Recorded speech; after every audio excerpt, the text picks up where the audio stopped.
ஒரு 75 இன்ச்ச ஒரு பெரிய பங்களால, ஒரு பெரிய ஷோரூம்ல, பெரிய பெரிய ஹோட்டல்ல பார்க்குற கனவு, நம்ம ஏதோ ஒரு இலக்க நெனச்சு ஓடிட்டுருக்குறோம். ஆனா, நம்ம ஆசைப்பட்டதும் நிறைவேறுது அப்படின்னு நெனைக்கக்குள்ள, இங்க ஏதோ பிரபஞ்ச ஆற்றல் நம்மளுக்கு ஒண்ணத்த சொல்லிக் குடுக்குதுன்னு மட்டும் தான் எனக்கு தெரியுது.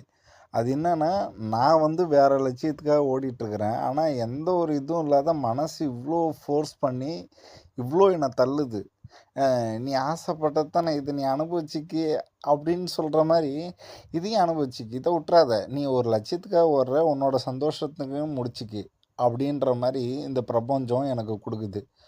அது பெரிய செலவோ பெரிய கஷ்டமோ அப்படிலாம் படுத்தவே இல்லை இந்த பிரபஞ்சம்.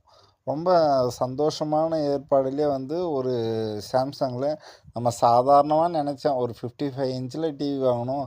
ஆனால் இதுக்கெல்லாம் காரணம் வந்து எங்கள் அக்கா தான். எங்கள் சின்ன அக்கா வந்து டிவி இல்லைன்னு ஒரு வார்த்தையை போட்டுருச்சு, எங்கள் அம்மாட்ட கேட்டுச்சுன்னு. எங்கள் அக்காங்க அதெல்லாம் யோசிச்சு பார்க்க மாட்டாங்க. ஆனால் நம்ம பண்ணுறது நம்ம சொல்லி காட்டுறதுன்றவங்க. ஆனால் அக்காவுக்காக டிவி வாங்கணுன்னு தான் நான் நினச்சேனே. ஆனால் இது வந்து இவ்வளோ பெருசாக நம்ம ஆசைப்பட்டதை அனுபவிக்கிற கூடிய அளவுக்கு இது போய் கொண்டு போய் விடணுன்றது எனக்கு தெரியவே இல்லை. ஏன்னா ஒரு கட்டத்துக்கு மேலே என் மைண்ட் வந்து ஸ்டாப்பே ஆகலை. சின்னதாக வாங்கணும் அப்படின்றத நான் யோசிக்கவே இல்லை. சரி வாங்குகிறோம்.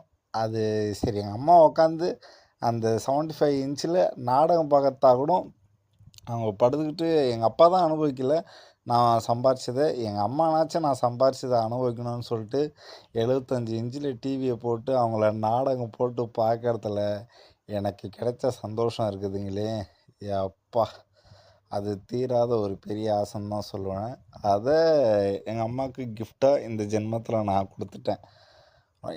அவங்க அனுபவிக்கிறதே நான் பெரிய சந்தோஷமாக அனுபவிக்கிறேன். ஏன்னா இதெல்லாம் நான் பார்க்கணுன்னு ஆசை. நான் இன்னும் கிட்ட போய்